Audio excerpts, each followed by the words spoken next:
Why pay interest on loan when you can earn interest on loan? Yes, you can, but first let me put out a disclaimer. This method is not a recommendation, but this is just an informative video. I tried it over a period of 12 months and it worked for me.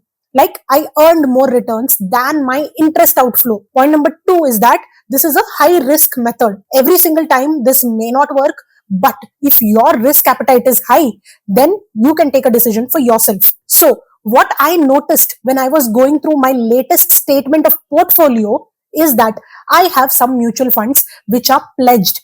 Now, the interest rate on loans against mutual funds is around 10.35%, whereas the capital appreciation on these mutual funds in the past 1 year is 12%. So try to understand this. When you keep an FD, the interest earned on FD is around 6%. Forget the taxes for now. And the loan against FD is around 9%. So the net outflow is around 3%.